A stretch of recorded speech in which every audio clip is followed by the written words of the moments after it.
Na transição de governos, um Lula mais ao centro. Do outro lado do espectro político brasileiro, Jair Bolsonaro, ao mesmo tempo isolado politicamente, mas visto como um potencial candidato na eleição de 2026. Em Minas Gerais, quem são os ministeriáveis do governo Lula? O 3 sobre os 3 já começou.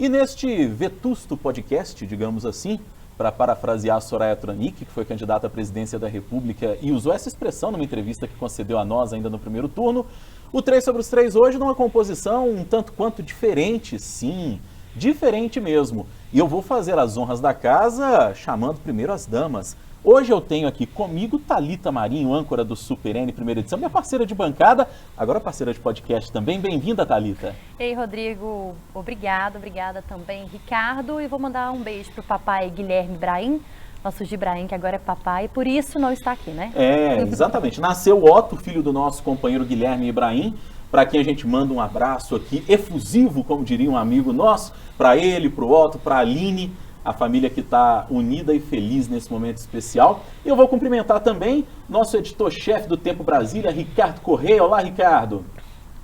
Olá, Rodrigo. Olá, Thalita, a todos os que nos acompanham. É um prazer mais uma vez participar, né? Mandando, claro, um abraço ao Guilherme, dando as boas-vindas para a Thalita. Já que o Guilherme optou, né, Rodrigo, escolheu e definiu que o filho recém-nascido dele é mais importante que o nosso podcast, você veja bem, né? É, lamentável, né? Eu confesso para você, Ricardo, que eu esperava que o podcast fosse mais importante do que o Otto. Afinal de contas, a gente está falando de um serzinho que tem ali os seus 3, 4 quilos, 50, 55 centímetros, né? Esse podcast, e o podcast nasceu primeiro, né? Exatamente, é um filho mais velho, é mais robusto, eu diria, né? A julgar, inclusive, pela minha própria presença, é bem mais robusto, inclusive, né? O filho mais velho com diferença aí de alguns meses só, né? E não seria mal, imagina o Otto fazendo participação especial quando perguntado sobre as opiniões políticas, chorando, ficaria claro já para que lado seguiria, né? Exatamente, o choro, inclusive, na política recentemente seria algo muito adequado, talvez, né, Ricardo?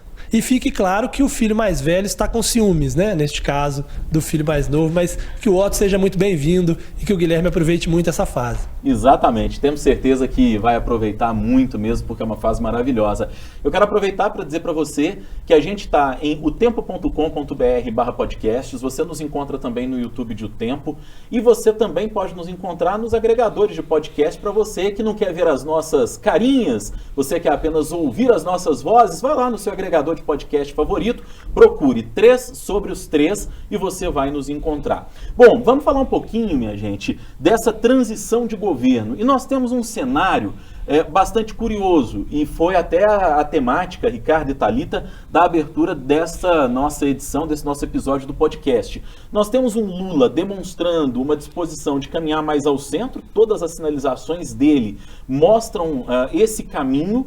Temos do outro lado um presidente Jair Bolsonaro que literalmente se isolou depois da eleição, porque não quis receber muita gente, não aparece mais no Palácio do Planalto para trabalhar, tem estado mais recluso, falou muito pouco desde que perdeu a eleição, mas ao mesmo tempo já foi lembrado pelo presidente do partido dele, Valdemar da Costa Neto, para ser candidato à presidência da República em 2026. Para deixar primeiro as damas falarem, ela é presença nova hoje nesse nosso podcast. Ô Thalita, que tipo de avaliação que você faz? Vamos falar primeiro do Lula, propriamente dito, e dessas sinalizações que o Lula tem dado de que pretende fazer um governo, talvez, no conceito de frente ampla, que foi algo que ele defendeu muito na campanha. Como é que você está vendo isso? Primeiro eu quero dizer, meninos, que se a gente ficou aí, todo mundo estava ansioso para saber como seria a escalação para a Copa do Mundo, né? Essa questão de quem vai compor aí a transição do governo Lula está mais esperada do que quem vai para a seleção brasileira, né? E acho que é isso, Rodrigo, assim, é um governo que vai mais para centro, muito diferente daquilo até, eu acho que hoje o PT e o Lula tentam talvez desvencilhar daquela esquerda mais extrema, que já tinha sido o partido que já fez esse papel nas outras eleições, de quando assumiu o poder, exatamente para tentar ter um diálogo maior. E acho que de uma forma muito inteligente. A avaliação que eu faço é que de uma forma que traz aquilo que a política pede hoje, talvez tirando essa polarização para o extremismo demais daquilo que se esperava do Lula e até por aquilo que era dito pela oposição. Então vem um governo que tenta conversar, que talvez tenta baixar a guarda de uma certa forma, que escolhe os nomes com uma certa cautela, porque acho que até essa escolha desses nomes para a transição e dessa equipe que vai fazer parte é uma escolha muito cautelosa, tendo em vista o momento que a gente vive. Talvez numa outra situação isso já estaria definido, talvez até já pensado durante a campanha. É claro que esses nomes são trabalhados há muito tempo, mas essa exposição dos nomes, essa discussão, ela vem com uma certa cautela. E acho que por isso, acho que porque sabe que é um governo que vai ser visto com muitos olhos, né, a muitos olhares, e que precisa ter calma e cuidado com aquilo que vai ser colocado, mais do que nunca, né? Nós estamos falando de um Brasil que está sendo vigiado aí, um Brasil que foi dividido.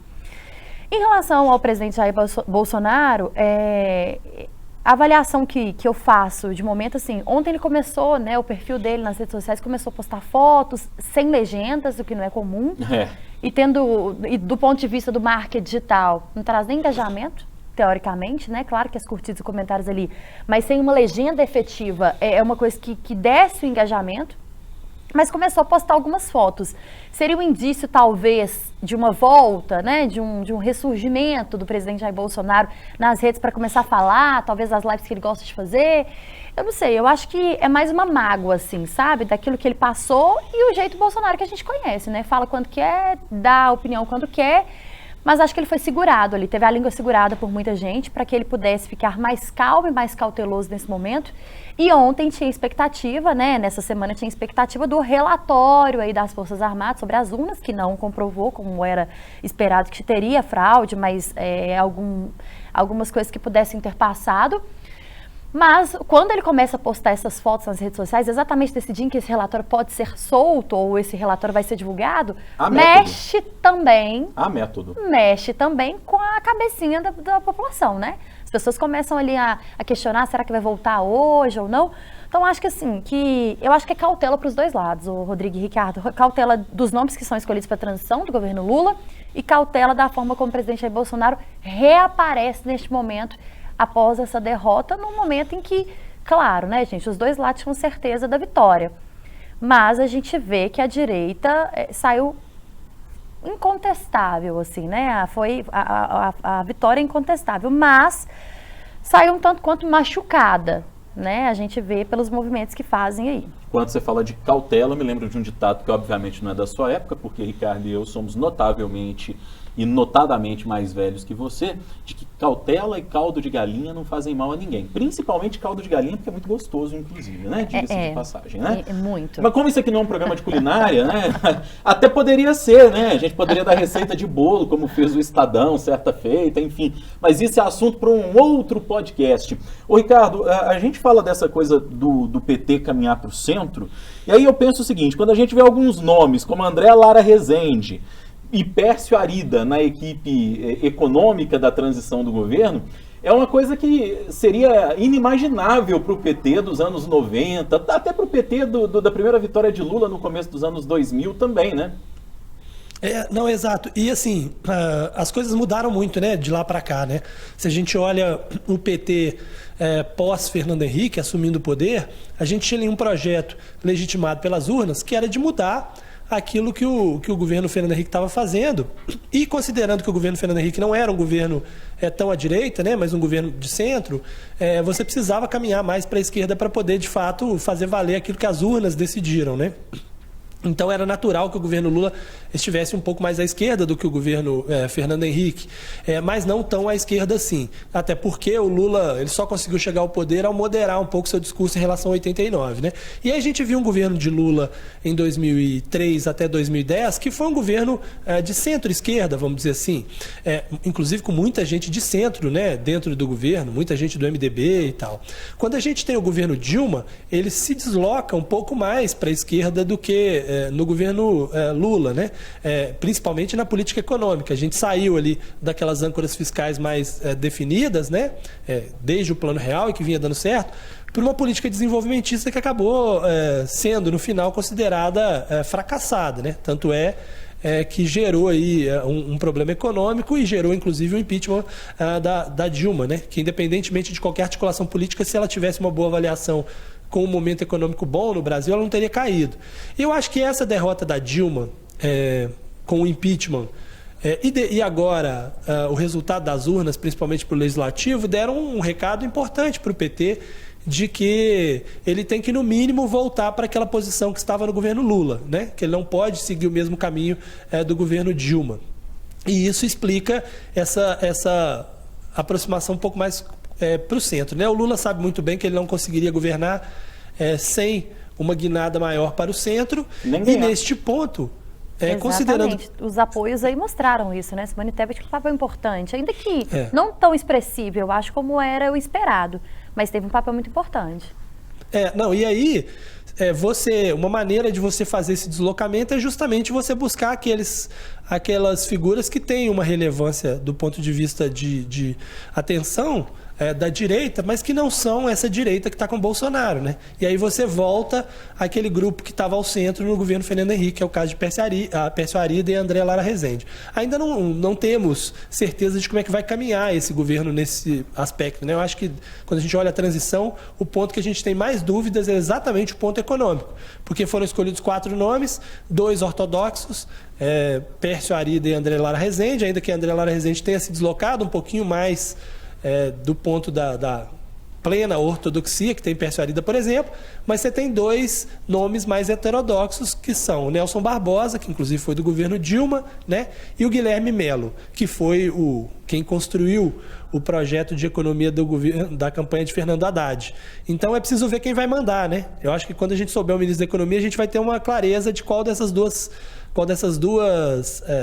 pontas aí da questão econômica é mais forte, né? Inclusive tem um cabo de guerra aí, né, Ricardo, em relação a quem vai ser o ministro da Economia, porque o PT quer porque quer e tenta colocar o Fernando Haddad, candidato derrotado ao governo de São Paulo, ex-ministro da Educação, como ministro da Fazenda, mas a ala mais moderada do governo, desse governo de transição, digamos assim, não quer de jeito nenhum, né? E a destacar aqui ainda que o coordenador executivo desse grupo de transição, né, e os nomes foram anunciados assim para valer nessa semana em que a gente está gravando aqui esse episódio do nosso 3 sobre os 3, o coordenador executivo é o Floriano Pesaro, que é sociólogo e ex-deputado federal, e por isso que eu digo, né, que era uma coisa inimaginável anos atrás e que hoje a gente está vendo. Ele foi secretário municipal de Assistência e Desenvolvimento Social no governo de José Serra, e foi secretário estadual também na gestão de Geraldo Alckmin quando era governador de São Paulo. Nós temos Simone Tebet, e essa também é uma sinalização importante, como a coordenadora da questão social, inclusive que tem a presença de um mineiro, que é o deputado estadual André Quintão, que foi candidato a vice-governador na chapa de Alexandre Calil. Mas, ao mesmo tempo, nós temos também alguns nomes que são do PT, Márcia Lopes e Tereza Campelo, que são ex-ministras do governo Dilma. Então, assim, há de fato uma tentativa, mas o PT, obviamente, vai tentar prevalecer de alguma maneira que seja, tentar se sobressair de alguma maneira que seja, porque isso é, inclusive, da natureza do próprio Partido dos Trabalhadores, né? Mas eu acho, assim, a gente já falou sobre isso na Rádio Super, né, Rodrigo e Ricardo, sobre a força do Lula em relação ao PT. A gente sabe que o nome do presidente eleito ele é maior do que o nome do PT, né? E isso ficou muito claro agora, principalmente nessa eleição. Tanto que era o único que tinha condição de fato de vencer Bolsonaro, como de fato venceu. Exatamente. E aí a gente vê a derrota da Haddad, por exemplo, enfim. Mas quando a gente fala sobre esses nomes que chegam, e como o Rodrigo disse, era uma coisa inimaginável há algum tempo, a gente percebe que o PT, ele consegue chegar a arredar o pé um pouquinho para dar espaço para outras pessoas, para construir um governo de fato forte e que precisa desmistificar essa questão de que é um governo que vai ser igual ao que já passou, aquele que já ficou tantos anos no poder, etc e tal. Mas quando a gente vê que o nome do presidente eleito, de fato, é aquele que se concretiza como o nome mais forte, mas a gente tem esses outros espaços dentro dessa transição e dentro desse governo que vai se formar, a gente percebe que o PT começa a repensar e pega esse recado muito claro que o Ricardo trouxe, de que precisa conversar com todo mundo, ou senão, de fato, pode ser que esteja caminhando para um momento que não vai ser aquele que o PT queria, né? Assim, vem com essa consolidação dessa presidência agora, mas e o futuro do PT? Se não conversar com os outros partidos, né? As outras legendas. E eu acho que o Lula, ele joga muito bem também com uma espécie de jogo de cena, né? Em que o PT, o núcleo propriamente do PT, faz pressão de um lado para que ele possa ter uma moeda de troca melhor nas outras negociações. Quer dizer para eles, olha, para os outros partidos, olha, eu não posso entregar de bandeja, porque o PT está me pressionando aqui, mas a gente pode chegar no meio termo, né? Então, por exemplo, quando a gente vê o PT falando muito de Fernando Haddad para o Ministério da Fazenda, enquanto o mercado lá atrás estava imaginando o Henrique Meirelles, talvez seja também uma maneira de chegar no meio termo, que seria o ideal para o que o Lula pretendia, né? E que deixa o mercado um pouco menos preocupado, porque, veja, depois de você falar em Fernando Haddad, se você consegue um nome mais ao centro ali, não precisa ser Henrique Meirelles, mas um outro nome, você já tem uma reação melhor do mercado, porque já estava pensando no pior, né? E o mais provável nessa história é que, com a divisão do Ministério da Economia, o PT fique com o planejamento e ele coloque mais um mais ortodoxo na economia. E aí ele conseguiria conciliar essas duas questões, né? O PT trabalhando as finanças do futuro, mas alguém cuidando da situação imediata, econômica, de perfil mais ortodoxo. Eles costumam dizer que o Ministério do Planejamento é como se fosse uma pasta meio que de segunda categoria na área da economia, né? É como se o ministro da Fazenda fosse a Taça Libertadores da América e o ministro do Planejamento fosse a Copa Sul-Americana, né? Não deveria ser, mas né? Exatamente, porque a gente está falando inclusive do futuro, né? Não deveria, mas no Brasil a coisa funciona desse jeito. Exatamente. Né? É interessante observar isso que você está dizendo. Inclusive, você citou aí o Henrique Meirelles. O Henrique Meirelles deu uma entrevista esses dias em que ele falou, e eu li a entrevista, a gente tenta às vezes captar nas entrelinhas, né? Mas a mim ficou a sensação, quando o repórter perguntou para ele se ele já havia sido convidado para compor a equipe de transição e etc. Do novo governo, ele falou que ainda não havia sido, eu lembro de ter visto essa expressão, ainda não havia sido convidado. Isso pode ser uma sinalização também, porque o Lula fez questão de deixar claro que os nomes que estão integrando a linha de frente dessa transição, com algumas exceções, como por exemplo o vice-presidente eleito Geraldo Alckmin, não necessariamente vão ser ministros. Inclusive, e acho até que é uma tática acertada do ponto de vista de estratégia eleitoral, para não queimar a largada, digamos assim, desses que seriam ministros. Porque, evidentemente, que quem está num governo de transição compra alguns desgastes, sobretudo quando é uma transição de um governo antagônico para outro, que é o caso do governo Bolsonaro, para um terceiro, para um novo governo Lula. Então, faz sentido, e aí eu penso talvez, Ricardo, que o nome de Henrique Meirelles possa estar guardado na manga, no bolso da camisa, que inclusive a minha não tem aqui, para em algum momento, quem sabe, ser anunciado. Porque nós temos um Henrique Meirelles, talvez numa versão 2.0, vendo as declarações dele do segundo turno para cá, que é um Henrique Meirelles muito menos ortodoxo do que já foi um dia também. A questão de dar uma desacelerada também, né? Exatamente porque tem que compreender, gente, o momento político que o país vive, né? Pelo menos abaixar a guarda, né? Assim, de tentar ser ali um pouco diferente daquilo que já foi e que em algum momento, como em todo ambiente político, foi odiado por uns, amado por outros, né? No caso da turma do PT foi muito odiado, né? Inclusive. E dizem que ele pode até ficar, se não ficar com o Ministério da Fazenda, ficar com o banco público, né? Aí, obviamente, tem que ver o tamanho do Meirelles, né? Mas o tamanho do Meirelles hoje não é o mesmo tamanho que ele tinha lá atrás, assim. Apesar dele continuar sendo importante para o mercado, do ponto de vista político, ele agrega menos do que agregava em outros momentos, né? Então pode ser que ele fique com o banco público, né? Aí, para alguém que está nesse momento assim, meio que quase se oferecendo ao governo, né? Às vezes é uma alternativa também para a presença do Henrique Meirelles. Mas você falou bem de que essa coisa de que não necessariamente quem está na transição está com o ministério, até porque tem mais gente na transição do que no ministério, né? Uhum. E eu acho que assim, a transição serve também para você conseguir medir, né? Para que lado você vai, né? Não que o Lula já não tenha na cabeça dele um ministério pensado, mas a transição serve para isso. Agora, me chamou muita atenção o fato de que não tem muita gente nova, né, na transição. É muita gente que já esteve aí há mais tempo, muitos ex-ministros, né, vários ex-ministros de Dilma, alguns ex-ministros de Lula. Em quase todas as áreas, os nomes já anunciados até agora são pessoas que já estavam aí há muito tempo, né? Não tem uma visão arejada, vamos dizer assim, da política brasileira em nenhum dos pontos, né? Gente com mais experiência. O que não me surpreende. O que não me surpreende até, mas essa questão de expectativa isso é muito engraçado, né? Óbvio que tem a expectativa de quem pode compor a equipe de transição, por exemplo, ou quem pode subir o ministério. Expectativas também costumam existir para serem frustradas, Exatamente. Rola nos bastidores, por exemplo, de que há um nome importante no cenário político de Minas aí, e aí depois eu conto para vocês dois em off, que tinha certeza que assumiria algum ministério ou que pelo menos iria compor a equipe de transição e que foi deixado de escanteio. Mas foi um nome muito importante até para essa vantagem aí consolidada do presidente eleito aqui no estado. Isso aí é igual conclave, quando vai escolher um papa, né? O favorito entra papa e sai cardeal. E aquele que é assim, o sujeito que ninguém lembrava. Isso aconteceu no último conclave da Igreja Católica, né? As pessoas, pelo menos o mundo aqui fora, ninguém pensava que um argentino pudesse virar papa, virou papa, né? E é um papa inclusive carismático pra caramba, diga-se de passagem, né? Então tem muito isso. As pessoas entram como expectativa, dizem os sábios que é bom não criar expectativas e é melhor criar porcos, porque os porcos pelo menos dão bacon ao final.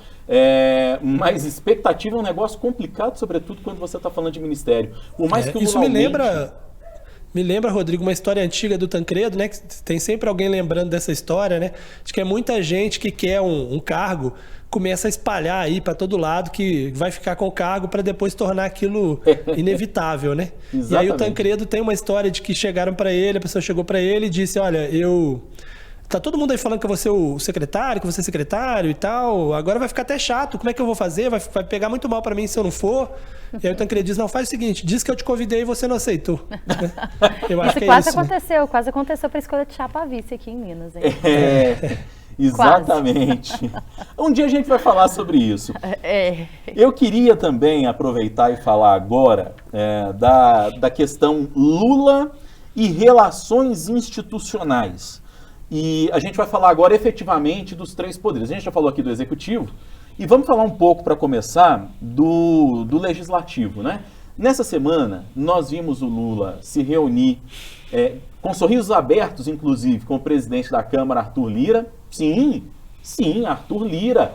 Aquele que até ontem estava com Bolsonaro para o que der e vier. Né? E também com o Rodrigo Pacheco, que esse sim, já vinha mantendo ali uma relação talvez de um pouco maior de proximidade. Moderada, né? É muito a figura do Pacheco, inclusive, né? Essa figura mais moderada, ele se coloca muito, a retórica narrativa dele passa muito por aí. Mas eu vi uma declaração muito interessante do Alberto Lage, que foi chefe de gabinete do Alexandre Calil, o explosivo Alberto Lage, né? Que ele falou aqui, eu achei interessante, eu até pesquei essa declaração no Twitter dele aqui.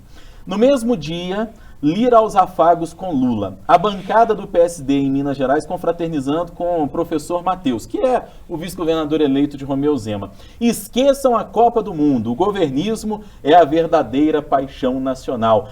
Acho que Alberto Lage conseguiu fazer, meu caro Ricardo Corrêa, uma leitura bastante fidedigna, né? A julgar pelas fotos com sorrisos, pelas recepções calorosas, o Centrão já realmente encampou, talvez, a ideia de um governo Lula. Com certeza. No caso específico do PSD, né? Vai estar no governo de São Paulo, vai estar no governo de Minas, vai estar no governo federal, vai estar em todo lado. Quer dizer, novo MDB. Não ganhou grandes eleições, né? Mas garantiu grandes espaços, né? Sem dúvida nenhuma. Mas me chama a atenção o seguinte, são duas situações diferentes, né? A da Câmara e a do Senado, né? O Senado é uma aliança mais natural, não apenas porque o Pacheco nutria uma certa proximidade com o Lula, eles até se reuniram antes da campanha, foi prometido um apoio velado, Pacheco e Alexandre Silveira foram muito úteis em Minas Gerais para garantir que Lula não perdesse para Bolsonaro em Minas, e mais do que isso, o grande rival de Rodrigo Pacheco na disputa pelo Senado, na reeleição, é o PL, né? O PL que elegeu vários parlamentares, então é natural que Lula se aproxime de Pacheco e apoie Pacheco na disputa, ainda que ele não diga isso claramente, mas que apoie Pacheco na disputa do Senado, já que Pacheco está disputando justamente contra os bolsonaristas no Senado, né?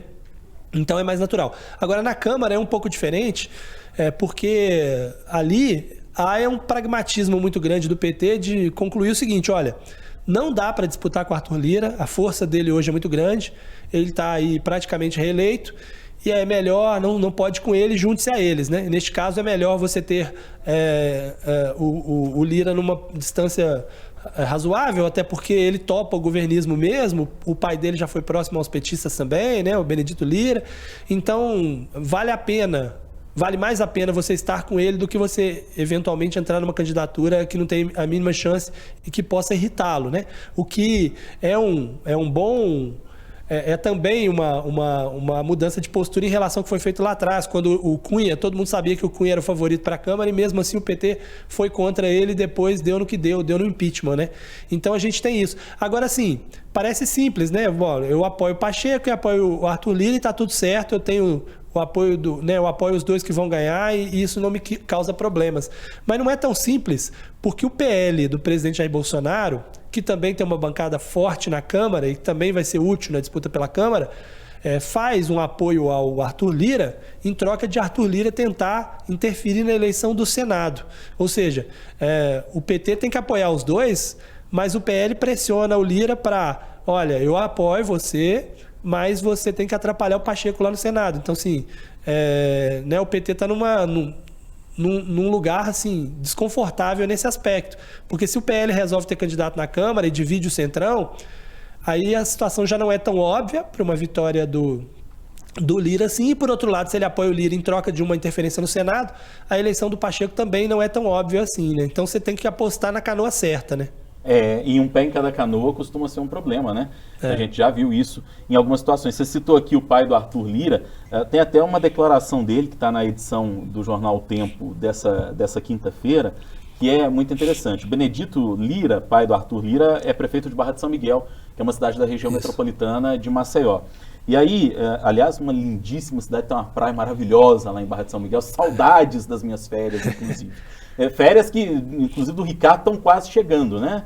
Exatamente. Hoje é meu último podcast antes das férias, viu? Já que você falou, vou ressaltar mais uma vez, sempre bom lembrar. Mas você não viu um e-mail lá dizendo que você tem... Eu acho que você tem uma repórter nova que você precisa treiná-la aí por mais uns dias, né? Que vai chegar e tal. Acho que foi adiada a sua férias. Foram adiadas as suas férias. Não sei do que você está falando. E também não importa, assim, o negócio hoje é tecnologia, né, gente? A pandemia ensinou isso, né, Rodrigo? Então, de onde você estiver, meu caro Ricardo Correia, Exato. Você vai trabalhar. Na semana Podem passada me esperar, eu viu? casa. Podem me esperar. Podem esperar aí na hora que vocês vão ver.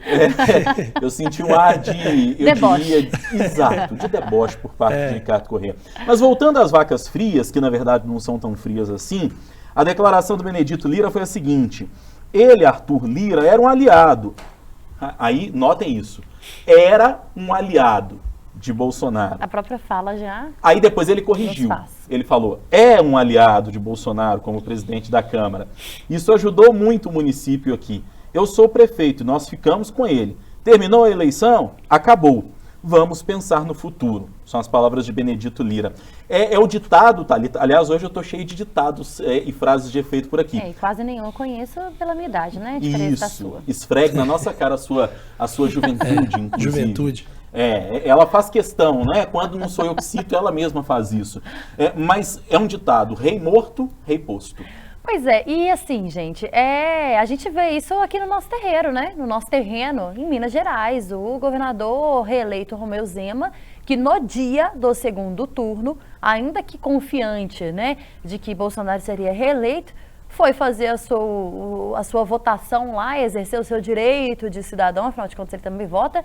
E aí ele fez uma postagem, ganhe quem, né, a população escolher, eu vou lutar por Minas Gerais, muito diferente daquele governador que 3 ou 4 dias antes estava em Teófilo Otoni, cidade onde eu e o Rodrigo estivemos para entrevistar o presidente Jair Bolsonaro, em cima de uma caminhonete, né, pedindo votos para o presidente Jair Bolsonaro. Então, 3 dias após esse episódio, está lá votando no segundo turno e quando sai da urna faz essa postagem. É aquilo, né, gente? Os apoios vêm, mas é preciso governar.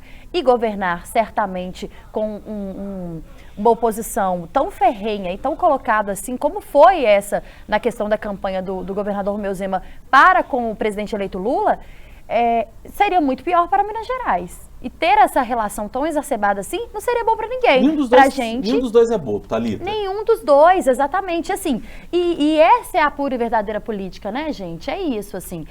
São os lados opostos, as posições que você ocupa, mas você sabe que você precisa governar. Quando eu digo que nenhum dos dois é bobo, é pelo seguinte: o governador Zema sabe que precisa fazer um segundo mandato com mais entrega se ele quiser nacionalizar de fato o nome dele e disputar a presidência da República. E o presidente Lula sabe que se quiser fazer um mandato interessante e se quiser construir sucessão para ele em 2026, porque já falou que pretende ter um mandato só, ele precisa ter entregas em Minas Gerais também, porque afinal de contas é o segundo maior colégio eleitoral do Brasil. Deu a ele, mesmo que apertada, uma vitória que refletiu o resultado apertado das urnas, sempre com aquela velha história bairrista, e somos sim bairristas, de Minas ser a síntese do Brasil.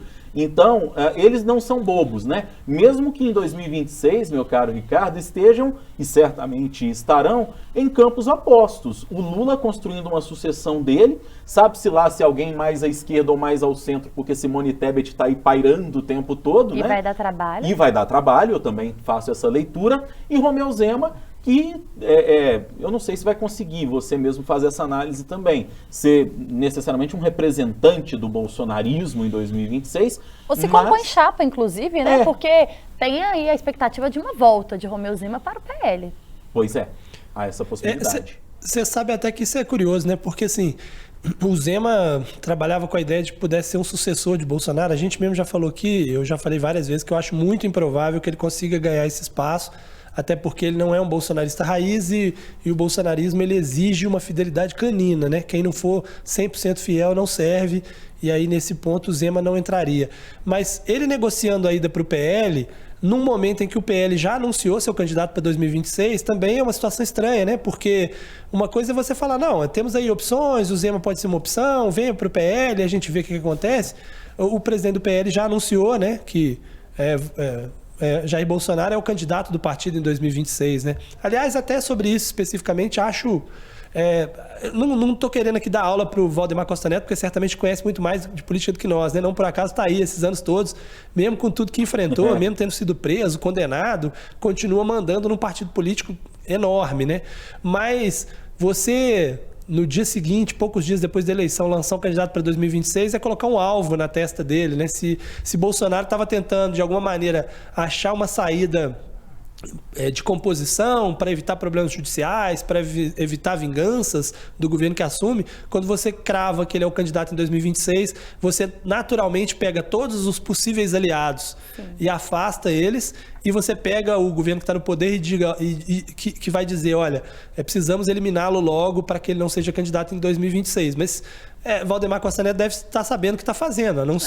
Pode, inclusive, estar escolhendo Bolsonaro como nome para manter ali a unidade dentro do partido, porque ele precisa, nesse momento, que os bolsonaristas não saiam do PL, até porque, né, nesse momento é preciso dessa força do bolsonarismo, mas que lá na frente ele possa optar por outro caminho, né? Mas vocês sabem que não me surpreende assim essa fala, até porque, infelizmente, e aí é um lado ruim da política mesmo, né? Aquilo que as pessoas sempre falam, assim. Eu tenho dois pensamentos em relação a isso que eu vou dizer. Primeiro, que quando a gente fala sobre política, todo mundo já fala, tem aquela, mas política não presta. Não é bem assim, né? A gente sabe muito bem que há política de fato, afinal de contas a gente depende da política para tudo. Mas na política tem uma coisa que não vale muito, que é a palavra. Né? A política não é aquela questão de que a palavra dita ela não volta atrás, muito pelo contrário. Então eu acho que até para assumir uma posição que o próprio presidente não assume, de vir e dar as caras e falar e se pronunciar, a questão aí é de falar, olha, peraí, ele está vivo sim, não está morto como todo mundo está colocando, ele é o nosso candidato. Mas, gente, a gente sabe que a política muda com uma semana. O que não dirá vai mudar 4 com anos. 4 anos, pelo amor de Deus, né?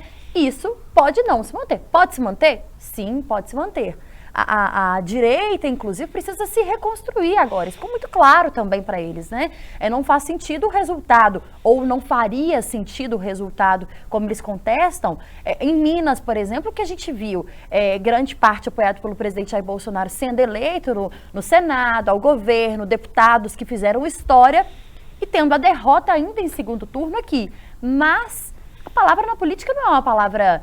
aquela palavra, né, que a gente brinca, que não volta atrás, a palavra dada, o compromisso que não precisa ser assinado, falou, tá pronto e nunca mais isso volta atrás. Infelizmente. Então a gente sabe que falar por falar, ok. Mas daqui a pouco isso passa e fala, nós pensamos melhor e tudo. E é assim que funciona. O Valdemar certamente é um sujeito que já leu O Príncipe de Maquiavel, né? E o Maquiavel nunca falou que os fins justificam os meios, mas a grande síntese da obra dele é justamente essa, de que os fins justificam os meios. E esperto como o Valdemar Costa Neto já deve ter pensado também que o presidente Bolsonaro, até com a votação que teve no segundo turno, embora tenha saído derrotado, mas foi muito bem votado, teve mais de 58 milhões de votos, ele é um nome que é maior do que o partido. E ele está alocando o presidente Bolsonaro, assim que deixar o governo, na presidência de honra do PL. Então, pensando que talvez o Bolsonaro possa representar nos próximos anos um elefante na sala, digamos assim, do PL, ele já carimba, como você disse, Ricardo, na testa do Bolsonaro, candidato em 2026, ele vira o alvo preferencial dos petistas e o PL consegue, talvez, construir uma outra alternativa. Né? É uma hipótese, porque quem conhece a operação política do Valdemar Costa Neto, que um dia, inclusive, já foi aliado do presidente eleito Luiz Inácio Lula da Silva, né? E por isso, inclusive, arrumou um monte de maracutaia, foi preso e etc., sabe que não seria difícil desenhar um cenário desse, né? Porque assim, uma coisa é certa, você pode até não conseguir vencer em 2026 com o Bolsonaro, mas você não consegue construir uma alternativa de direita se alijando do Bolsonaro nesse momento, né? O Bolsonaro representa a direita e aí é isso. Pode ser que em algum momento, neste meio do caminho, você tenha um Bolsonaro inviabilizado, juridicamente inviabilizado, né? Tendo que, sei lá, sair do país ou ser condenado, algo assim. E aí você tem o bolsonarismo do seu lado por falta de alternativas. E aí é melhor você estar com alguém da direita que esteve em algum momento prestando solidariedade ao Bolsonaro do que qualquer outro nome, né? Então talvez seja esse o raciocínio. Olha, nesse momento, se eu romper com o bolsonarismo nesse momento, eu liquido qualquer chance de eu ter um nome viável, porque o Bolsonaro vai contrapor esse nome, né? Como tentou, por exemplo, Sérgio Moro, em algum momento não conseguiu, né? E aí, mais adiante, por falta de opção, esse bolsonarismo terá que estar comigo porque não haverá como construir outra alternativa. Mas é o que a Thalita falou, as coisas mudam muito rápido e pode ser que a gente veja um cenário completamente diferente daqui a um tempo. Mas não deixa de ser também um recado para Lula de que a oposição vai ser feroz, né? Se você dá um espaço, um escritório para Bolsonaro e diz, olha, você vai poder percorrer o país, você vai poder fazer o que for, ao mesmo tempo que você tem esses protestos de rua, independentemente de qualquer coisa, você está dizendo o seguinte, olha, não vai ter um dia de paz, né? Nós vamos o tempo inteiro, em momento nenhum, nós vamos se desviar da ideia de ser uma oposição feroz ao futuro governo e serão 4 anos de campanha eleitoral também, né? E inclusive, por falar aqui em protestos de rua e etc., uma notícia que chegou enquanto a gente está aqui gravando o nosso podcast. O Ministério da Defesa acaba de divulgar nova nota em que afirma que o relatório das Forças Armadas não excluiu a possibilidade de fraude ou inconsistência nas urnas eletrônicas. Diante da repercussão de que era aquilo que se esperava, de que não fosse haver fraudes e inconsistências, etc., estão agora voltando atrás. Imagino que essa nota que foi divulgada nessa quarta-feira, ao longo da semana, tenha desagradado um pouco o atual presidente da República e aí mandou voltar, né? Vai lá e faz de novo a nota, né? E precisa lembrar que Ministério da Defesa e Forças Armadas não necessariamente se confundem, né? O Ministério da Defesa é ocupado por um integrante do governo Bolsonaro, um aliado de Bolsonaro, ou seja, um auxiliar do candidato Jair Bolsonaro na última eleição. Diferentemente das Forças Armadas, que é uma instituição de Estado que está sob o guarda-chuva do Ministério da Defesa, mas que, teoricamente, não estaria vinculada a uma candidatura, como, por exemplo, a de Jair Bolsonaro, né? Acho que começa a voltar aí, talvez, a pensar na forma como o presidente Jair Bolsonaro volta a aparecer nas redes sociais, né? E faz algum sentido com aquela foto com bandeira do Brasil, exatamente, né? Uma foto com um caráter um pouco mais épico, talvez. Enfim, vamos aguardar e ver como é que isso vai se desenrolar de agora para frente. Para a gente cumprir aqui a nossa pauta, a presidência transitória deste podcast informa que vamos falar agora um pouco também do Legislativo, aos nobres companheiros Thalita Marinho e Ricardo Correia. E eu gostaria de falar... Os membros? Quem escolheu os membros da transição? Os membros da transição? Você fala da transição desse podcast? Essa foi uma decisão tomada unilateralmente pelo nosso diretor, o senhor Robert Wagner. Entendi. Essa foi uma decisão tomada de maneira unilateral. Foi eleito, né? Foi, devidamente eleito, inclusive com os votos meus de Guilherme e de Ricardo. Inclusive. Tá ok, tá certo. Mas eu queria falar do judiciário. E a gente viu o presidente eleito Lula se encontrar com a presidente do Supremo, a ministra Rosa Weber. E me chamou a atenção uma fala do presidente Lula, Thalita, de que é preciso voltar à normalidade institucional desse país. E é um indicativo daquilo também que pretende fazer Lula em relação ao judiciário, depois dessa relação tão conflituosa que houve e que há ainda entre o presidente Bolsonaro e o judiciário, em especial com algumas figuras, né? O Bolsonaro centrou muito o fogo dele, em especial no ministro Luiz Roberto Barroso e no ministro Alexandre de Moraes, que não por acaso é presidente do TSE e foi o presidente do TSE durante a campanha. Eu acho, Rodrigo, que esse fogo foi aí, essa chama, ela foi sendo cada vez mais potencializada dos dois lados. Eu acho que sim, que a gente tem que o Brasil precisa realmente voltar até essa normalidade desses poderes, assim. Se cada qual fizer o seu papel, talvez a gente possa ter um país um tanto menos conturbado, vamos dizer assim. Cada um no seu quadrado. E aí uma opinião minha, Thalita Marinho aqui, é de que se há uma coisa que o ministro Alexandre de Moraes, por exemplo, não faz, é exercer aquele papel que ele deveria exercer. Eu acho que ele erra a mão, ele pesa no que ele deve fazer e ele passa a ser uma figura muito mais política do que uma figura de justiça, por exemplo. É o que eu penso. E acho que fica muito evidente quando há essa briga entre ele e Bolsonaro, assim, porque fica ali numa provocação entre ele e Bolsonaro e todo mundo já sabe que são partes que não se toleram, certo? Então, eu acho que essas conversas, é claro que a gente esperaria ou que o presidente eleito Lula tivesse esse tom mais ameno de que a gente precisa normalizar aqui e tudo, até por essa questão atual que a gente vive. Afinal de contas, ainda restam alguns dias de governo Bolsonaro. Mas eu acho que talvez não possa ser tão simples assim como o governo Lula espera, não. Ricardo, o que te diz isso tudo? Não, eu acho assim, inclusive, enquanto a gente está gravando aqui, eu estava vendo que Lula, nesta manhã de quinta-feira, enquanto a gente grava, estava elogiando Alexandre de Moraes novamente, né? Mas, assim, o governo federal, o executivo, ele não tem outra alternativa senão tentar uma composição mais amigável com o judiciário, porque a gente tem hoje uma política muito judicializada, né? Então, se as coisas não estiverem bem azeitadas entre os poderes, o judiciário consegue, muitas vezes, inviabilizar várias das iniciativas do Poder Executivo, né? E não é muito difícil para Lula ter uma boa relação com os poderes, apesar do histórico de dificuldades que ele teve junto ao STF durante muito tempo, né? O próprio Alexandre de Moraes, que foi um indicado por Michel Temer, né? Aquele que ajudou a derrubar Dilma Rousseff, não é tão difícil porque Bolsonaro esticou tanta corda que qualquer relação um pouco mais amigável já fica melhor, né? Assim, eu vejo também o bolsonarismo colocou o Alexandre de Moraes, até porque ele seria o futuro presidente do TSE, como um alvo, como lá atrás colocou o Barroso, em alguns momentos botou o Fachin, propositalmente, né?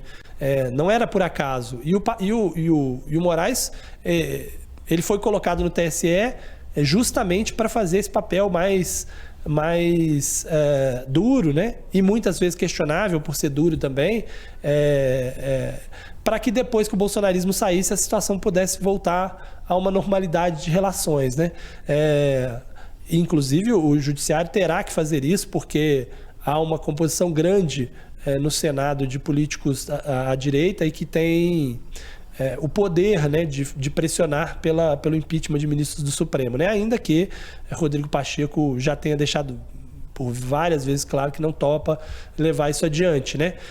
Mas principalmente num país dividido como a gente está e no momento em que você não tem margem no orçamento e na crise que a gente vive no país para nada diferente daquilo que é o exato que você está pensando, você ter uma relação razoável com o judiciário é fundamental, né? Porque se você faz uma PEC, por exemplo, para poder mudar alguma coisa e o Supremo considera que ela é inconstitucional, ou se você faz uma MP e o Supremo considera que ela é inconstitucional, você já inviabiliza completamente o governo. Então, se não há alternativa a Lula, se não se aproximar do Supremo, inclusive engolindo o fato de que os ministros do Supremo foram responsáveis também por ele ter passado 580 dias na cadeia, né? Porque assim, as pessoas lembram muito que o Supremo soltou o Lula, mas não lembram que o Supremo também prendeu o Lula, né? Porque foi uma decisão do próprio Supremo Tribunal Federal, naquele habeas corpus, pedido pela defesa, que permitiu que a prisão fosse executada logo em seguida. Então, se o Lula saiu da cadeia, ele também ficou 580 dias na Superintendência da Polícia Federal por conta dos ministros do Supremo, inclusive vários dos que estão por lá, né? A própria Rosa Weber, Barroso e vários outros ministros que votaram contra ele. Ministros que foram, em muitos casos, indicados por ele ou pela presidente Dilma Rousseff, né? Em muitas oportunidades e que, como você bem lembrou, permitiram que ele passasse esse tempo preso, né? E é boa e oportuna essa lembrança, que o mesmo Supremo que considerou o juiz Sérgio Moro suspeito para julgar esses casos, ou não suspeito em algumas situações, ou que não era a vara adequada, a vara de Curitiba, para que a Justiça Federal julgasse. A incompetência e depois a suspeição, né? As duas coisas. Né? Exatamente. É o mesmo Supremo que depois que o soltou, é o mesmo Supremo que o manteve realmente detido. Você falou aqui, Ricardo, e esse é um assunto que eu acho que a gente precisa tocar nele também, sobre essa boa relação, que acho que é algo fundamental, que os poderes sejam independentes, mas que sejam minimamente harmônicos, né, que encontrem harmonia. Se respeitem, né, pelo menos. Que se respeitem, porque afinal de contas, digamos que o país não pode parar em função da guerra que existe de um para com o outro, enfim. E a gente não pode pessoalizar as relações, como de certa forma o presidente Bolsonaro fez ao longo de muito tempo. Mas o Lula já está buscando essa composição também, e essa proximidade com o Supremo, pensando na PEC da transição, que é essa PEC que o Lula está tentando fazer valer já antes até de ser eleito. Então a gente diz até que ele já parece o presidente da República de fato, que o Bolsonaro anda meio sumido, e ele está articulando muito fortemente com o Congresso essa questão da PEC da transição, que é a PEC que funciona como uma licença para gastar, né, desconsiderando, digamos assim, o teto de gastos ainda da gestão do presidente Michel Temer, que, diga-se de passagem, esse mesmo teto de gastos, que já foi mexido várias vezes, inclusive pelo próprio presidente Jair Bolsonaro, para caber um gastozinho extra daqui, outro gasto extra dali, né, um gasto extra colar, inclusive pensando até na eleição de 2022. Essa foi uma opção feita de tentar já uma PEC de cara e não uma medida provisória, inclusive para que se evitasse um entrave judicial, para que se evitasse questionamento judicial por parte da oposição, para que o governo possa gastar mais em 2023 e o Lula possa cumprir as promessas de campanha que fez. O Auxílio Brasil vai voltar a se chamar Bolsa Família de R$600, mais 150 por criança de 6 anos na família, o aumento real do salário mínimo, enfim, uma sorte de outras coisas que o presidente eleito prometeu. Essa PEC da transição, Ricardo, tem aí um balcão de apostas em relação ao valor que ela pode representar de gastos, né? Nós ouvimos nessa quinta-feira o líder do PT na Câmara, o deputado Reginaldo Lopes, que é aqui de Minas Gerais, e ele disse pra gente que vai ficar entre 105 e 130. Mas do balcão de apostas aí em Brasília, já tem gente que diz, não, pode chegar a 175 bi, porque tem muita coisa, e aí estão pensando já em colocar na PEC da transição até mesmo investimentos, que o Lula acha que o governo precisa fazer para tentar fazer com que o próprio governo seja uma mola propulsora para que haja investimento público no Brasil. O mercado está de olho nessa PEC da transição e no valor que efetivamente o governo pode gastar no ano que vem. Se a gente chegar nesses 175 bi, será que o mercado pode começar a sabotar o Lula? Não, eu acho até que, assim, você tem que pensar que você pode ter aí 130, 140, 150, 170 propostos pela equipe do futuro governo, mas precisa ver que depois que ela chega lá, ela é inchada com um monte de jabuti. Então, assim, ela entra com 170 e sai com 200, né? Porque, por exemplo, eu tenho visto agora que emendas prometidas pelo Bolsonaro agora, antes da eleição, e que seriam pagas depois da eleição, e que foram contingenciadas por conta do corte no orçamento e da falta de recursos, eles já estão cogitando enfiar na PEC também, porque aí o Lira, né, sobretudo, ele consegue garantir a reeleição dele lá, paga as emendas, cumpre as promessas do governo Bolsonaro, com essa flexibilização do teto. Então tem isso, assim, se alguém coloca uma emenda, por exemplo, para colocar também nessa PEC a questão do imposto de renda, né, o aumento da faixa de isenção para quem ganha até R$5 mil. Quem é que vai votar contra, né? Se esse negócio entrar na discussão, né? Quem é que vai votar contra? Então isso aí já gera mais um pouquinho de recurso. É isso, quando você abre o caminho, se você abre uma PEC e diz, olha, a gente pode tirar algumas coisas do teto aqui, gente, que não tem problema, viu? É só a gente estabelecer aqui nessa PEC que o que tiver aqui não entra no teto. Você abre um caminho que pode ser de 200, de 250, de quantos forem, né? Mas é o que você falou, se essa PEC gerar uma explosão de gastos de dinheiro público acima do normal, o que a gente tem como contrapartida é a inflação mais alta, né? Porque a moeda vale menos, você tem uma moeda estrangeira valendo muito mais, porque você tem muito mais dinheiro colocado, você tem desconfiança sobre o pagamento das dívidas do Brasil, então você tem juros necessariamente tendo que ser mais altos para que os investimentos não fujam do país, e a consequência disso é crise econômica em geral, né? Até se a gente olha a campanha do Lula para o que está sendo feito agora, né, já há uma mudança, porque lá atrás a defesa era de que não deveria haver teto. Agora a defesa é de que algumas coisas podem ficar fora do teto, como de fato ficaram no governo de Jair Bolsonaro. A PEC dos precatórios foi exatamente para isso, foi idêntica, para exatamente a mesma coisa, né? E é curioso porque a gente está falando de um teto de gastos que é questionável e questionado, né, pelo futuro governo, mas que foi construído lá também, né, no governo Temer com o Henrique Meirelles, né? E aí você é contra o teto de gastos, mas o cara que criou o teto de gastos que ajudou a criar o teto de gastos é um dos favoritos para assumir o ministério, no mínimo incoerente, né? Tem uma coisa aí que é preciso, que eu acho que é preciso ser dita, é que o teto de gastos ele foi criado de uma maneira talvez que esquecesse que o Brasil é um país que tem um problema social gravíssimo. Existia na época que foi criado, ainda no governo do presidente Temer, e continuou existindo agora e foi piorado esse problema social com o advento da pandemia. Então, nós ouvimos do deputado Reginaldo Lopes e acho que faz sentido esse pensamento de que é preciso encontrar uma âncora fiscal para evitar, de fato, que os gastos públicos cresçam de maneira desordenada, mas sem perder de vista que gastos sociais são ainda, digamos assim, um mal necessário, entre aspas, num país como o Brasil. E o teto de gastos não pensou muito nessa questão social quando foi criado no governo Temer. As pessoas não se preocuparam com aquilo. Não, o gasto com a educação e com a saúde não pode ultrapassar o crescimento dos limites da inflação. Mas, gente, num país que tem carências de saúde, educação, de renda, inclusive, né? Não por acaso a gente está discutindo aí um auxílio, um Bolsa Família cada vez mais robusto, é preciso que se pense isso. E é preciso que um teto de gastos, né? Uma nova âncora fiscal, vamos chamar assim, converse com a realidade do país, porque, de fato, da maneira que foi pensado esse teto de gastos ainda no governo Temer, ele não conversou com as necessidades do país daquela época e muito menos conversa com as necessidades do país de hoje. Mais do que isso, nós precisamos pensar numa âncora fiscal que não precisa ser modificada pelo governo que chega, de jeitinho daqui, jeitinho dali, faz uma PEC daqui, uma medida provisória dali, porque aí é quebra de contrato, sai da previsibilidade, que é um problema histórico no Brasil, segurança jurídica para que as pessoas possam fazer as coisas e etc. E então, aí ela deixa de ser uma âncora, né, Rodrigo? Porque exato. A âncora é justamente para deixar o negócio parado, né? Se ela puder mudar a qualquer momento, ela deixa de ser uma âncora fiscal. Exatamente. Thalita e eu somos âncoras, inclusive por ofício, né? Talvez a gente... Nossa.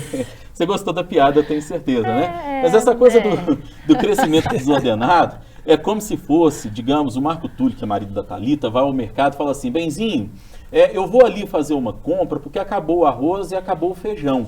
Aí ele volta do supermercado com arroz e com feijão que ele havia prometido comprar, mas ele resolve comprar uma cervejinha, ele resolve comprar uma picanha, para fazer até uma comparação com o mantra de campanha do presidente eleito, né, da picanha e da cerveja que vão estar de volta. Ele faz também uma compra de um salmão para fazer no fim de semana um jantar especial para chamar Rodrigo Freitas e Ricardo Corrêa na casa da Thalita. Eu já estou contando com isso. Inclusive contamos com isso, diga-se de passagem. E aí simplesmente não dá para ficar gastando mais. A conta que seria, digamos, do arroz e do feijão, que seria talvez ali em R$25, vamos colocar, R$30, essa conta virá cento e tantos, considerando, nem cento e tantos, né? Se a gente for pensar na cerveja, na picanha e no salmão que você, obviamente, vai nos oferecer brevemente. O Ricardo está saindo de férias, a gente aguarda convites. Eu tenho duas questões para dizer. Primeiro, que de fato ele não respeita as questões fiscais quando o assunto é compra, porque ele sempre vai buscar um arroz, mas volta com o supermercado inteiro. Eu citei esse exemplo porque eu já conheço a sua realidade. Segundo, que você está vivendo num mundo muito ideal, né, Ricardo? Arroz, feijão a R$25, salmão, picanha e cerveja a 150, me conta onde é isso. Arroz e feijão a 25 é algo factível, sim. Depende. Eu faço as compras da casa. Né? Depende da quantidade de arroz, exato. 1 quilo de feijão. E terceiro, que vocês já estão mais que convidados e tá tudo certo. Por favor, cozinhe lá em casa que você vai fazer as honras da casa. Ficaremos jubilosos e engalanados em festa, inclusive, como diria um amigo nosso. Bom, nós estamos caminhando já aqui para o final deste, eu sempre gosto de usar essa expressão, que eu acho uma palavra bonita, deste vetusto podcast. A Thalita vai se lembrar de quando entrevistamos Soraya Tronic, o Ricardo também, e o nosso Guilherme Ibrahim, que certamente está na nossa escuta ou nos assistindo, vai se lembrar disso também. Mas eu queria fazer aqui um banco... O mínimo, né? É o mínimo, né, Rodrigo? É. A gente Depois espera de que pelo fazer menos escolhas, ele assista, né, Ricardo? ele ouça, né? E assista, exato. Ele já não veio. Até porque... pro Otto ir acostumando com a nossa voz, né? Porque, gente, o meu retorno caiu aqui, deixa eu colocá-lo no lugar, porque senão eu não vou conseguir ouvir o Ricardo Corrêa, porque a gente tá gravando, mas é como se fosse ao vivo. O retorno cai e a gente conta e não tem problema não. É porque para ouvir, para quem está só nos ouvindo, para escutar o Ricardo, gente, eu preciso ter um fonezinho no ouvido aqui, porque o Ricardo está lá, na auspiciosa, visionária e modernista Brasília, né? Mas o que eu falava é que a gente espera que o Guilherme esteja nos ouvindo, porque, afinal de contas, gente, o que é ouvir um podcast de 1 hora e pouco para alguém que dormiu talvez meia hora ou 40 minutos durante a noite porque está com um filho pequeno? Tem uma boa oportunidade, né? Para assistir, né? Exato. Eu fico ouvindo enquanto está acordado até de madrugada. Exatamente. A famosa frase de Ricardo Corrêa que se tornou célebre neste podcast, né? Calça de veludo, complete aí, Ricardo. Ou bumbum de fora, né? É exatamente isso. Um abraço de novo para você, Guilherme. Mas antes de encerrar aqui esse nosso bate-papo, tem um outro assunto que eu acho que a gente precisa tocar, que é um Banco Mineiro de Apostas, né? E a gente já fez essa pergunta. Eu conversei com alguém que está próximo do grupo de transição aqui pelo WhatsApp, e aí fiz uma pergunta, né? Vamos ter ministro mineiro? Quem se aposta? Aí essa figura me respondeu: é mais fácil você descobrir quem vai ser o próximo Papa do que saber o que está na cabeça do Lula, porque o Lula não está querendo falar. E acho que o Lula levou muito a sério essa coisa de quem está na transição não necessariamente vai ser ministro e está caladinho ali, para evitar desgaste, talvez até, para aquela coisa do sujeito que entra ministro e sai simplesmente um membro da transição. Mas em Minas, nós temos alguns nomes que estão sendo levantados, tidos e havidos como eventuais ministeriáveis. Alexandre Silveira, senador que foi derrotado, mas não se pode questionar a fidelidade dele a Lula e nessa a atuação eleição. política, né? E a atuação, inclusive junto a prefeitos do norte de Minas, sobretudo, bem lembrado, Thalita. Alexandre Calil, que tem um inegável capital político, embora tenha sido derrotado para o governo de Minas. Reginaldo Lopes, que é um petista histórico, que abriu mão de ser candidato ao Senado com uma eleição que estava muito favorável a ele, talvez. E muito encaminhada. André Janones, que fez um barulho, continua fazendo um tremendo barulho nas redes sociais durante a campanha do Lula e que rivalizou com o bolsonarismo. E André Quintão, que integra o time de transição e que é um petista histórico, que tem identidade com o social e que foi candidato a vice de Alexandre Calil. Eu falei aqui 5 nomes. Faltou alguém, Thalita, na sua visão? Não, acho que não. A gente até brincava aqui sobre a Dilma, né? Está aí já enterrada, derrotada, eu talvez. Eu nem estou considerando a Dilma como mineira, viu? Mas acho que não, viu, o Rodrigo? E eu apostaria aí em André Quintão e talvez Reginaldo Lopes. Eu acho que o Janones vai ser até uma estratégia política, assim. Ele precisa rivalizar com o Nicolas, né, gente? Precisa ter alguém para gritar a altura do Nicolas. Então, acho que eles não perderiam o espaço do Janones para deixá-lo assumindo um ministério, talvez. O Janones já agora, falou Rodrigo, isso. Você falou em 5 nomes, é só para Silveira, Reginaldo, Quintão, Janones, mais quem? Quem seria o quinto? E Calil, Pois é, então desses todos, o que eu acho que tem mais chance é o Reginaldo, porque durante toda a trajetória ele sempre foi considerado um nome provável. Falava-se muito, inclusive, do Ministério da Educação, né? Sim. Depois começaram a falar um pouco da Simone, e aí ficou o que a Simone queria, e aí ficou uma dúvida, mas eu acho que o Reginaldo tem mais chance do que outros nesse aspecto, né? O Quintão, apesar de ter ido para a transição, como ele está na área, justamente a área que a Simone escolheu, que seria essa área de cidadania, né, que é o desenvolvimento social, é mais provável hoje que a Simone fique com esse ministério, porque se ela escolheu essa área e ela vai ter o ministério natural para ela seria esse, né? E aí o André Quintão, como está sem mandato, poderia ficar com uma secretaria dentro desse ministério, que eu acho que para ele também, diante do tamanho político dele no ponto de vista nacional, seria bem razoável, né? Eu até ouvi isso de uma pessoa próxima a ele, de que, olha, não, é provável vai ficar com uma secretaria, e se ficar com uma secretaria, ok. Então, assim, eu acho que o Reginaldo tem mais chance.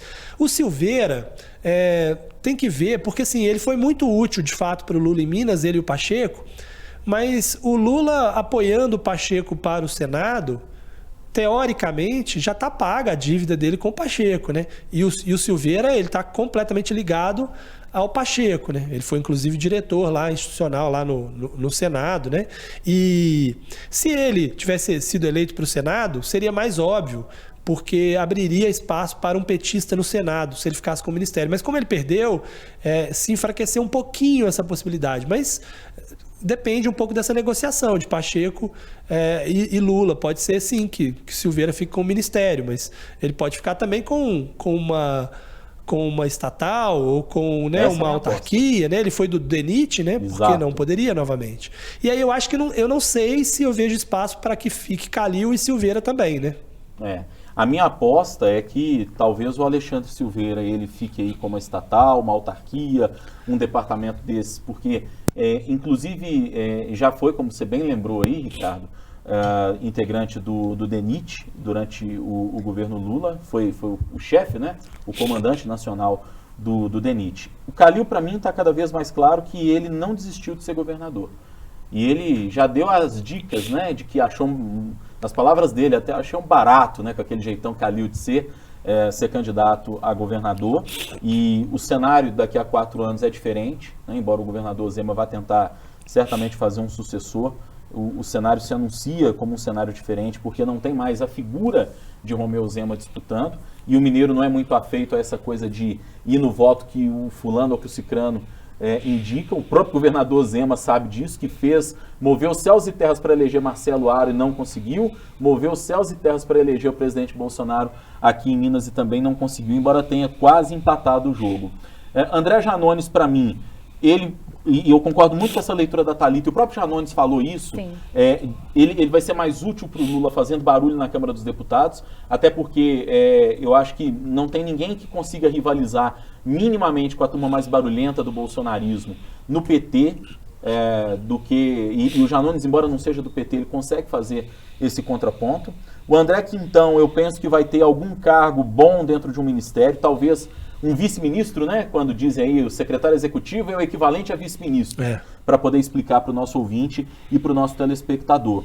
E eu penso que Reginaldo Lopes pode sim despontar, porque o Reginaldo Lopes, ele é alguém que em outras oportunidades já foi cotado, não é a primeira vez que ele abre mão de algo que ele queria disputar em função de uma costura talvez maior que o PT faça, né? O símbolo maior talvez tenha sido que ele era um pré-candidato ao Senado muito bem colocado, bem posto, liderava pesquisa e etc. Então, talvez, dessa vez, agora o Reginaldo Lopes seja lembrado pelo presidente eleito Luiz Inácio Lula da Silva. Se estamos certos ou não, vamos aguardar. E aí, já podemos dizer que quando o ministério e os cargos forem anunciados, aí os cargos, talvez ali do segundo escalão, vão ser anunciados mais adiante, nós voltaremos a este mesmo espaço para ver quem é que acertou as apostas que fizeram, embora não tenhamos destoado tanto dos nossos pensamentos, né? O problema é que o Ricardo costuma levar tudo, né? Quando a gente faz a aposta, né? Ele gosta de ganhar. E ficou uma coisa chata já. Eu anoto, inclusive, viu, pai? Você joga na Mega, Ricardo? Para cobrar. Não, infelizmente, nessa daí eu erro com frequência, viu? Poderia acertar. Você vê que mundo injusto. A gente te ajuda aí no bolão, inclusive. Bom, estamos chegando aqui ao final desse nosso bate-papo, mas não sem antes falar das apostas que temos para a semana que vai se iniciar. Vou começar pela nossa estreante de hoje, no 3 sobre os 3, Thalita Marinho. Tem uma aposta para essa semana que vai começar? Tem alguma coisa que você recomendaria o nosso ouvinte e telespectador a ficar de olho, porque essa notícia pode render? Rodrigo, eu acho que aí vai do ponto de vista daquele lado que o nosso ouvinte, nosso telespectador, ele ocupa, né, na questão política. Eu acho que vai render e muito essa questão ainda desse relatório aí das Forças Armadas, e é um assunto que, quer queira ou não, ele vai continuar ganhando aí as páginas, né, as manchetes. Muito por essa postura que começa a voltar um pouco tímida do presidente Jair Bolsonaro. Ricardo Corrêa. Eu queria dizer que a aposta são as minhas férias, né? Principal aposta da semana. Mas eu vou apostar em outra viagem, que é a viagem do presidente eleito Lula à COP27, né? Ele viaja segunda-feira para participar da Cúpula do Clima, então vai ser a primeira oportunidade de Lula fazer uma uma diplomacia com outros países, né? Muito aguardada essa visita dele lá, inclusive com a possibilidade de anúncio do primeiro-ministro, né? No caso, que pode ser a primeira entre vários ministros do seu governo, né? Existe uma possibilidade que seja a Marina ou a Isabela Teixeira, as duas ocuparam o Ministério do Meio Ambiente, talvez Randolfo Rodrigues, e embora ele tenha dito que só vai pensar em ministros quando voltar da COP no dia 19, há uma expectativa muito grande do que lá no evento das Nações Unidas ele possa anunciar o nome do titular do meio ambiente, que seria um recado importante para o mundo, né? O mundo está muito, muito, muito de olho nessa questão ambiental do Brasil. A minha aposta foi roubada por Ricardo Corrêa, eu gostaria de protestar. Foi roubada não, foi furtada, porque sequer eu percebi. Nunca saberemos. Ele certamente viu aqui nos meus alfarrábios, é uma expressão que a Thalita certamente vai gostar também, né? As minhas anotações aqui, de que a minha aposta da semana, até porque nós não somos, Thalita, nós não somos digitais como o Guilherme, né? O Guilherme vem para cá com um notebook, com um tablet, nós também com página de jornal e papel aqui com as anotações, no máximo a gente dá uma colada no celular, mas o Ricardo certamente viu. E esse podcast há de provar, porque basta ver a posição na qual ele se encontra para a posição na qual estou nessa mesa, e ele consegue ler as minhas anotações, embora às vezes nem eu mesmo consiga entender o que eu escrevo. O senhor está acusando o nosso podcast de vulnerabilidades nas apostas da semana, Sim. né? Claramente. Não há comprovação de fraude, mas vulnerabilidade certamente Quer tem, dizer, sim. não tem como provar que eu vi, mas eu poderia ter visto, né? Exatamente. E nós vamos chamar as Forças Armadas aqui. E olha que eu vou te falar varredura. que tem que ter auditoria de verdade, porque a letra do Rodrigo sequer dá pra identificar. Isso já é para mim uma boa notícia, que já posso usar isso na minha defesa. Mas talvez com esses olhos de lince que tem Ricardo Corrêa, ele possa ter conseguido enxergar. Eu tô sem óculos aqui, ó. Pra eu ler, eu precisaria do óculos. Isso tudo aí é falácia, isso tudo é falácia. Nosso Ricardo Corrêa enxerga além, eu diria. Ele Tem enxerga uma coisa além. que eu quero apostar também. Aposte. Na volta de Ricardo Corrêa das férias, que eu sei que vão durar aí pelo menos 2 ou 3 meses, mas no ano que vem, a nossa viagem a Brasília para conhecer de perto a nossa redação lá na capital federal. Combinado, Ricardo? Olha, combinado, já fiz o convite algumas vezes, né? O pessoal até falou aí da possibilidade de um churrasco aqui no Parque da Cidade. Tem até umas churrasqueiras públicas pra gente fazer esse churrasco aqui em Brasília, além de conhecer a redação, viu? Pronto, convenceu. Vamos na semana que vem. Falta apenas o Heron Semana Guimarães. que vem tem que ser antes da quinta-feira, hein? Tá, Que ele vai viajar. Falta apenas o Heron Guimarães aceitar, inclusive, essa proposta de viagem minha e de Thalita Marinho até Brasília. Mas, como eu dizia, a minha aposta também fica em torno desse anúncio de ministro. Né? No entorno do Lula, as pessoas apostam que até o dia 15 era a primeira aposta de que ele anunciaria ministro. Eu não sei se ainda o ministro da Economia. Há uma grande inquietação no mercado para saber quem vai ser o ministro da Economia. E aí sim, eu volto ao começo deste podcast, que parece fumaça branca, né? Quase um conclave quando se escolhe o ministro da Economia ou da Fazenda, como queiram, porque o Ministério da Economia certamente vai ser desmembrado em mais pastas, mas é uma sinalização importante que o mercado aguarda, né? É isso. Bom, acho que podemos ir embora, né? Tá tudo dito por aqui. Eu gostaria de fazer um brinde aqui à presença de Thalita Marinho. Brindamos aqui, Ricardo. Com a nossa caneca do 3 sobre os 3, que eu mostro neste exato momento para quem está nos acompanhando em vídeo. Vou mostrar direito, senão o pessoal vai brigar. Toda vez que eu falo que vou mostrar alguma coisa na câmera... Dá uma viradinha. Aí, ó. Aí. Eu falo que vou mostrar alguma coisa na câmera e aquilo não aparece de jeito nenhum, porque eu tiro logo do foco da câmera e o Aloysio e o Cris ficam bravos comigo por causa disso. Mas, enfim, acho que está tudo dito. Ricardo Corrêa, ótimas férias para você. Esperamos que as suas férias de 7 dias sejam muito proveitosas. Eu que agradeço, e inclusive você falando das apostas, mandando eu apostar na Mega Sena, eu vou cogitar essa hipótese de apostar na Mega Sena, e aí se tudo der errado, né, se eu não ganhar na Mega Sena, eu volto depois de 20 dias pra gente continuar o podcast. Há uma inconsistência numérica entre os 7 dias que eu citei e os 20 dias levantados e ditos, tidos e havidos por Ricardo Corrêa. Um abraço para você, bom descanso. É quase a questão do orçamento que a gente falava, né? Exatamente. Thalita Marinho, minha companheira de bancada, âncora da Rádio Super. Prazer ter você com a gente aqui pela primeira vez no 3 sobre 3. Oi, gente, que delícia participar, viu? Me convidem mais vezes porque eu volto, podem ter certeza disso. E foi muito bom poder discutir com vocês aqui de um jeito mais descontraído, né? Daquele que a gente tenta... Sair do quadrado. Sair do nosso quadrado, né? É muito bom trocar figurinhas aqui com vocês, que eu aprendo todos os dias, Ricardo Corrêa e Rodrigo Freitas, e falta o Guilherme, claro, mas tenho certeza que ele está lá com o Otto neste momento nos ouvindo. É isso aí. Anunciamos aqui que durante as férias do Ricardo Corrêa a gente vai fazer um revezamento entre Thalita Marinho e Marina Schettini, que são duas qualificadíssimas companheiras para nos ajudar nessa tarefa de analisar o cenário político. A você que ficou com a gente, super obrigado. E na próxima semana tem mais 3 sobre os 3. Tchau.